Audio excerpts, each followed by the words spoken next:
Let me tell you a story.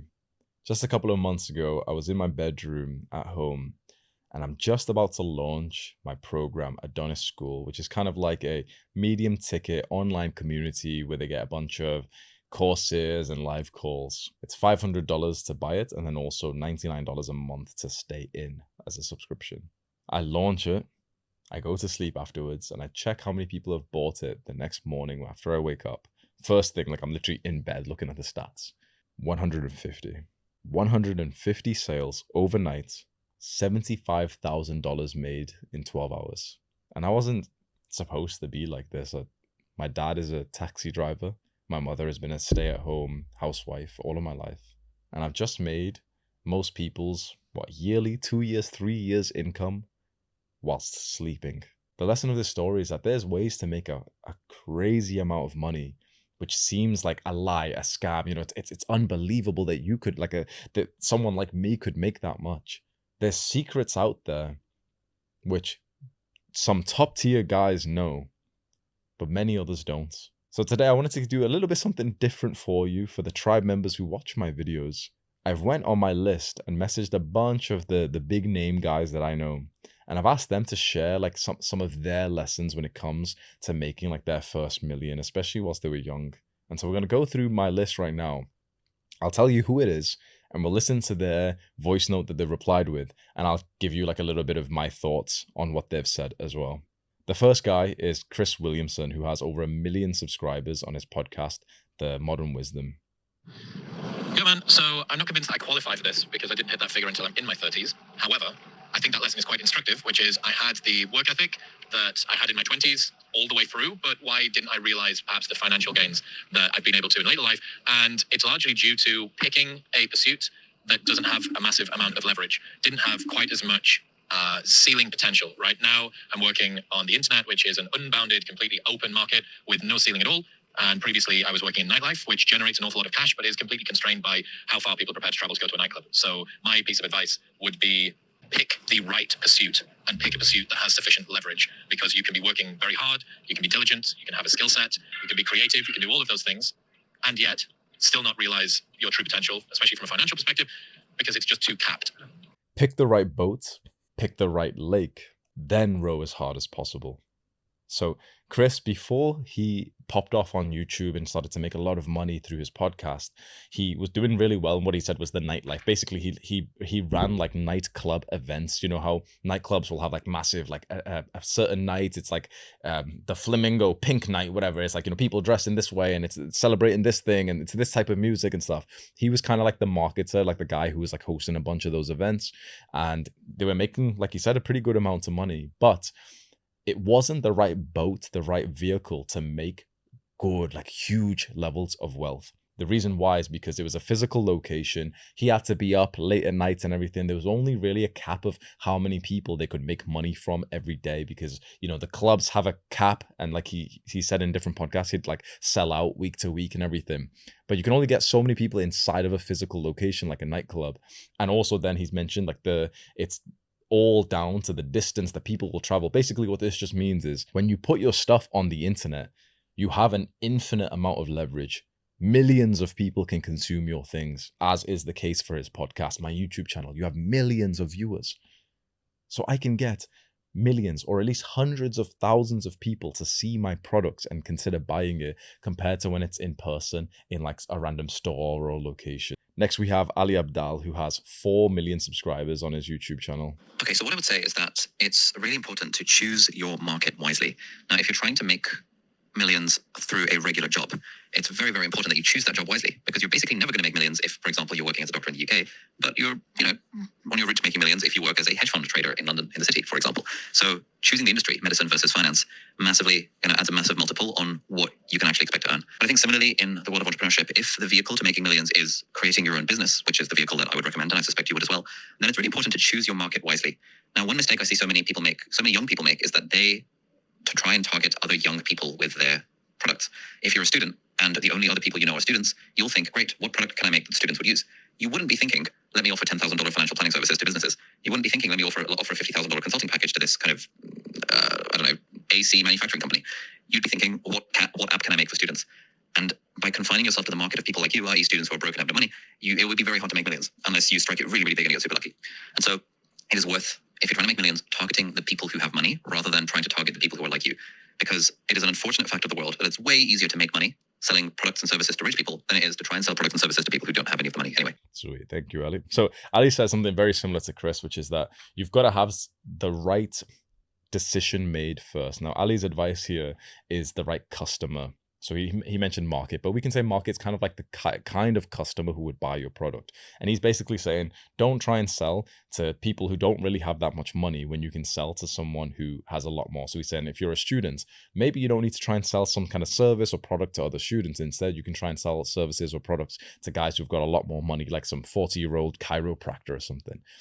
That's certainly good advice to make more money. But you know what? I actually kind of disagree with this one, just because for me, business has always been an act of like passion and purpose, especially. Purpose is the most important thing for men. And if it feels like your purpose, your core mission in life is to help chiropractors scale their agency, their company or something, maybe, okay, go ahead.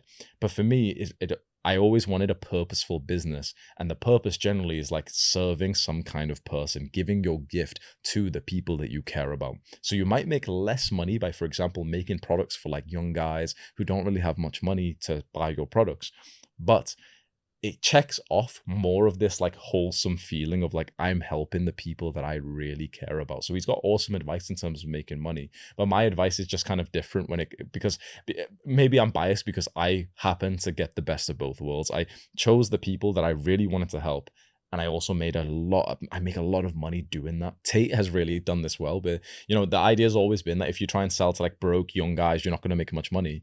But Andrew Tate makes fucking millions a month selling to broke young guys, because even the broke young guy, you might be a broke young guy, right? Your friends might be, right? We think all these young men are broke, but they've all got AirPods. They've all got $100 trainers. They're all actually like coming across money and spending it still.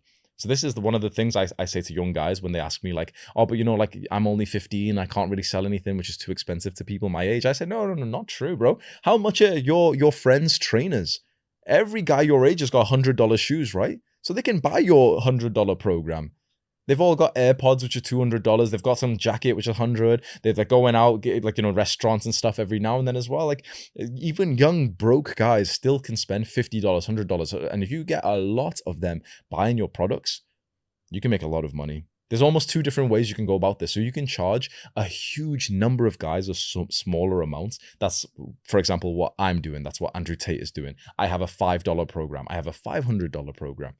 I put that offer in front of millions of young guys and I make a lot of money. But probably the way to make more money is to have a very expensive product, which is literally thousands of dollars, and put that offer in front of a way less amount of people. So I have a friend called Dan, and his products are literally thousands of dollars, but his customers also make tens of thousands. So he only has an audience of 1,000 subscribers, and he makes more money than I do.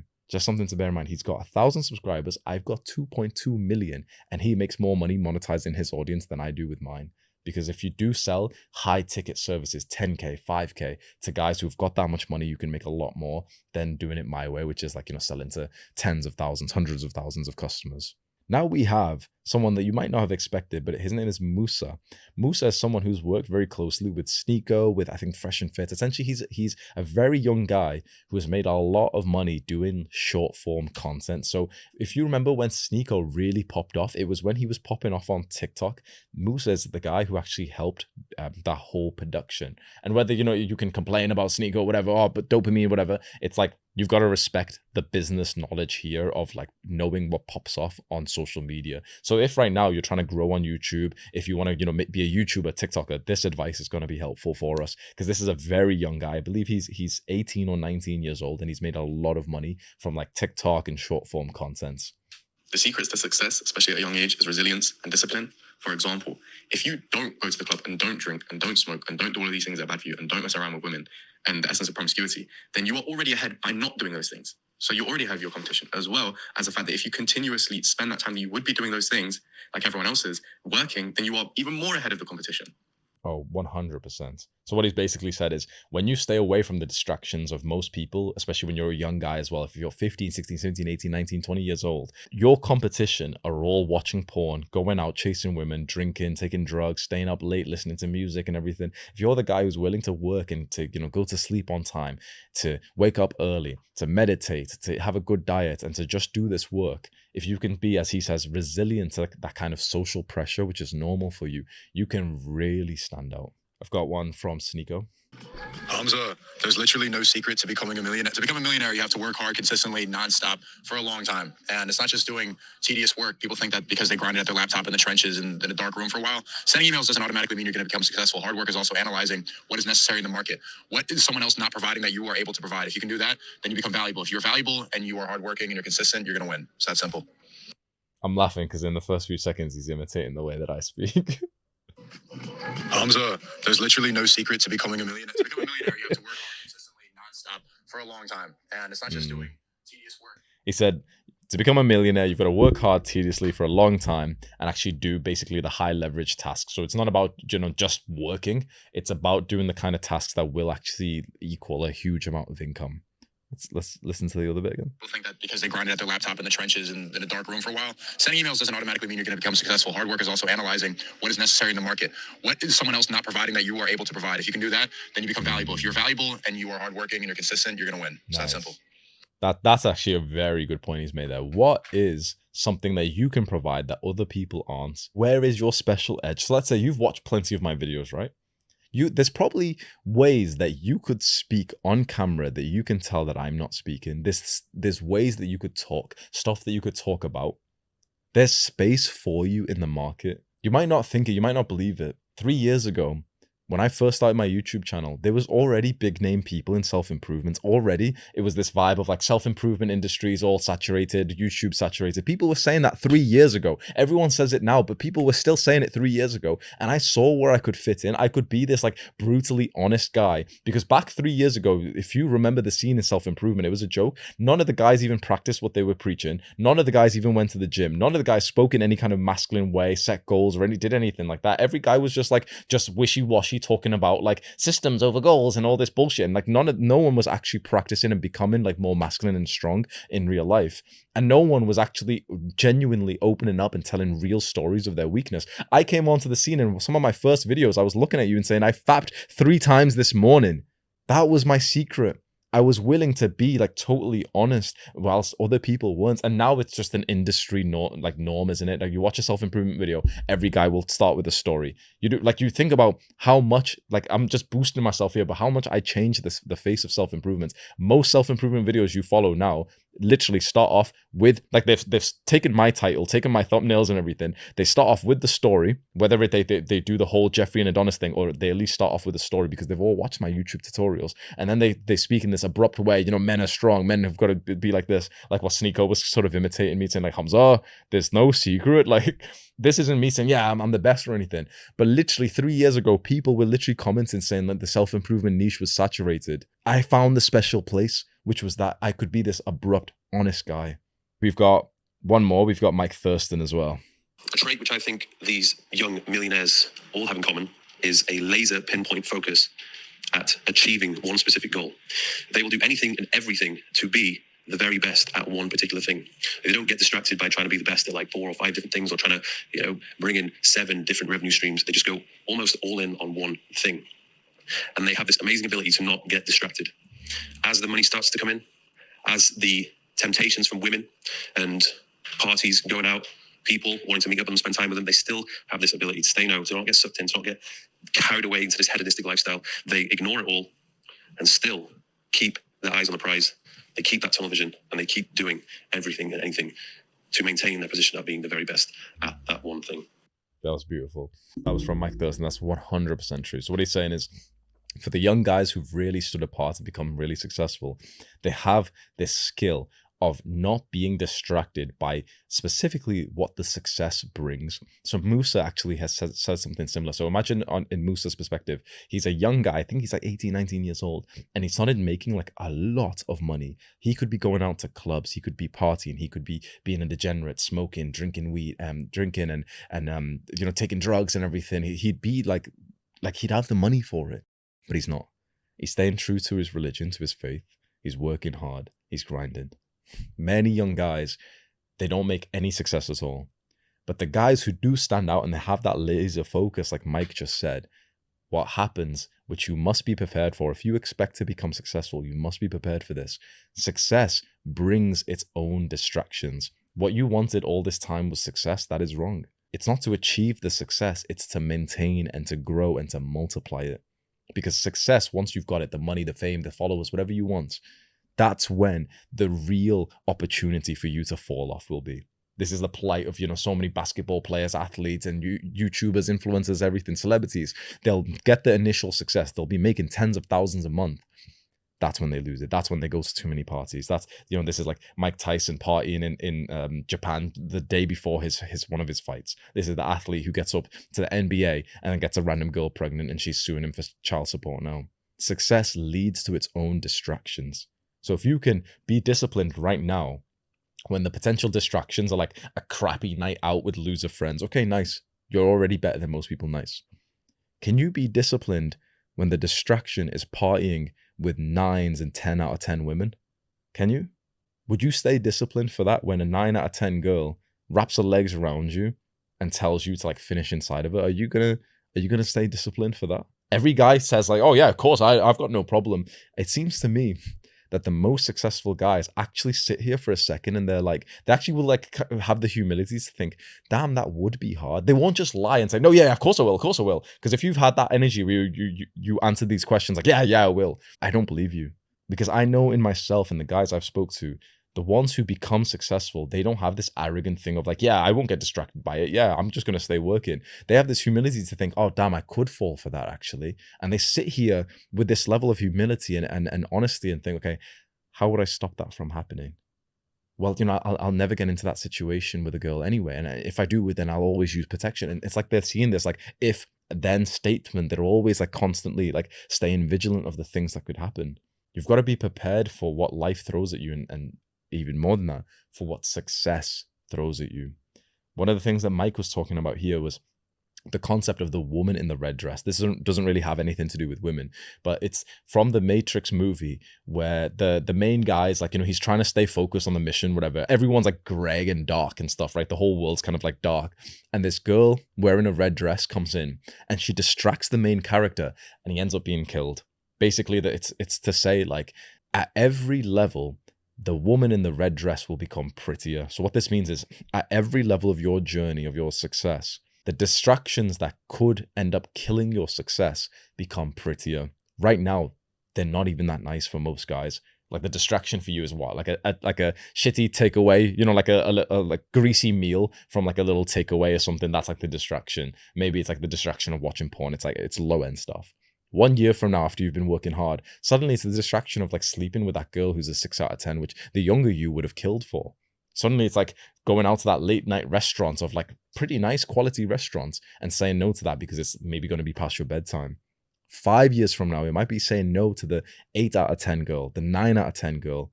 10 years from now, if you're still grinding, 20 years from now, it might be saying no to the girl that you think is physically like a 10 out of 10 because you've actually committed yourself to a different woman. It would be powerful for you to sit here right now and think, you know what, fuck, I'm not sure if I actually would discipline myself for that. So come on, think like, how would I develop myself in the way that I would overcome that? And for example, I wouldn't cheat on my wife, or I wouldn't, miss so many days of work because I was staying up late and I was partying. And we have the last one, which is from Andrew Kirby, who has 600,000 subscribers on YouTube. And he's doing really good work. He's helped me a lot in business recently as well. The secrets of my success. I was going to talk about obsession, hard work, discipline, and they're all really important, but they're one component of reaching success. The most holistic advice that I can give to becoming a millionaire or becoming successful is to find a mentor who's done what you want to do and do what they did when they started. Don't do what they do now because they're no longer a beginner. Do what they did when they started. For me, it was a guy called Sonny T on YouTube, then Russell Brunson, then Sam Ovens. I did everything they told me to do. I lived my life the way they told me to, copied it religiously, and it worked. That's really good advice as well. I love the last few words he said. He copied these men, what they said that they did. Too much on the internet and just in general. People think that that's a dirty word, copy. I'm going to be honest to you right now. I'm one big fat copy. I've copied literally 10, 20, 30 guys, and you barely even know it. When you click on another one of videos of mine, you don't sit there and think to yourself, "Oh man, Hamza's such a copy." You probably don't even know who I'm actually talking about when I'm talking about who I copy.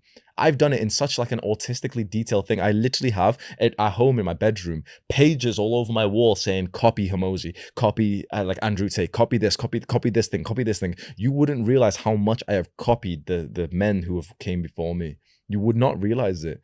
It's time we have humility, because I actually believe copying is so powerful, but it just sounds so uncool. But I'll tell you the truth. These successful guys that you're looking up to, that bro, I'm telling you right now, they're copying. 100% they're copying. If you see someone pop off on YouTube, guaranteed they've been copying someone else recently. It's the name of the game. Why wouldn't you like essentially steal or borrow, whatever word you want to use, what's working right now? If I see someone pop off on YouTube right now and they're getting way more views than usual or anything, I'm going to go in and see what they're doing, right, and copy it. Now, other people will change the word so it sounds nice and wholesome, and they'll say, "Oh, I was inspired," or whatever, like little weak words they want to use. But it's like, no, just admit someone else has getting a good level of success. I'm going to copy it because I want that for myself. You don't need to like lie about it. So what Andrew's saying is he ended up finding some mentors and basically just copied what they had been doing at the level that he was at, which is a really good point as well. Often, if you try and copy a guy who's far above you, it won't work. So for example, if you're trying to copy like Tate and you're trying to make a program like him, it probably won't work. How about Iman? Iman's just launched his new a new whole software platform. If you were going to copy that, you'd go bankrupt. But when you see what he was doing when he was your age, when you were 17, 18, what business model worked for him? How about for myself? It's very powerful to just see where someone who has got to a really good point of success, Tate, Iman, Sam Alvins, Russell Brunson, Alex Hormozi, and try and see where their life was more relatable to yours and see about the lessons they were given then. Because it's all on YouTube. It's how sick is this that like you can literally go for most of these guys that you look up to, you can go and find the part of their life where they were more similar to you and go and figure out, like go and see from their own content of exactly what they were doing to get to the next level. Because most like influencers that you watch have actually got years of content. So if you're like starting on YouTube right now and you've got less than 1,000 subscribers, you can literally go and see at the point where I was at like 500 subscribers in like late 2020 and go and see what I was doing there, how I was speaking on camera, the things I was speaking about. Obviously, you don't need to copy like the actual like words I was saying, but rather the strategy that I was using. So that was 6 guys who have gave their advice for you to make your first million, and I'll be the 7th, and I'll tell you my piece of advice. My business has done more than $1 million in cash now. I believe so. I've not looked at the actual statistic, but the last I saw for one of the products that I sell, it was $700,000, and that was like maybe about a month or 2 ago. So I think we've probably crossed about $1 million in revenue so far. And I'd most like that's been literally this year as well, not even lifetime. Lifetime, we've easily made more than $1 million. I made like £200,000 of just YouTube revenue in the last year alone, and that's even with me like stopping YouTube for months at a time and everything as well. What advice would I give you?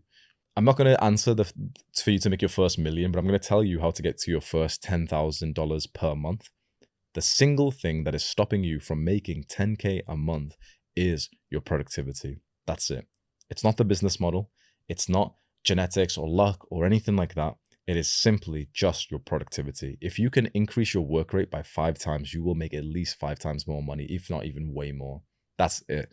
The first stage of entrepreneurship of making, 5K a month, 10K a month, it's going to hurt your ego when I say this, but please just know that I'm saying this from love. Getting up to $10,000 a month as an entrepreneur, you're still a garbage entrepreneur. You can still have a shit product. You don't even know what like head of operations does. And you don't even hire anyone. Like you've got no idea what it's like to run a company. Making 10K a month, just listen to me as I say this.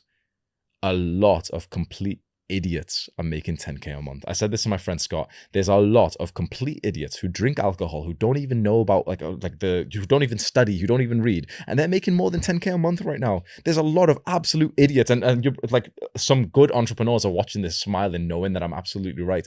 A lot of buffoons make 10K a month, 100K a year in their business, because to make about 100K a month a year, you don't actually have to be good at business. You literally just have to have a decent work rate. What work rate really means is you get the most important tasks done. For a YouTuber, that means you're uploading videos consistently. That's it. All of this little small dick attitude of like, oh, but you know what, should I make videos in my own language or on English? No, overthinking. Just upload the videos. Just shut up. Just literally, it doesn't matter. Just upload videos every single week. Stop. That's it.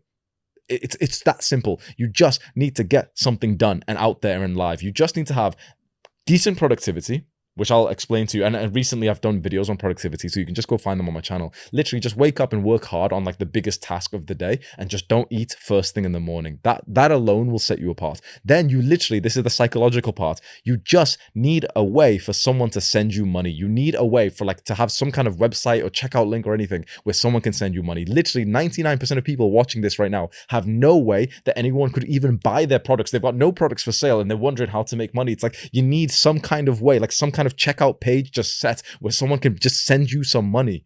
It's incredible to me that people will literally keep watching all these entrepreneurship videos. And right here, right now, if you don't have a link that I could click on to send you money, this is why you're not making any progress. You need to put the offer in front of people. You need to have some kind of checkout link or maybe some easy way where you've got your details online where someone can send you the money, Venmo, whatever it is. If that isn't set up right now, you literally can't even get any money at all. And now here's where all the like the small PP mindset will come in. Oh, but wait, I'm going to wait till my YouTube channel gets bigger. I'm not ready yet. I don't have a product. It's not good enough. Whatever it is, it's all BS. You need a way that someone can send you money right now. Otherwise, there's a 0% chance that you can actually make any.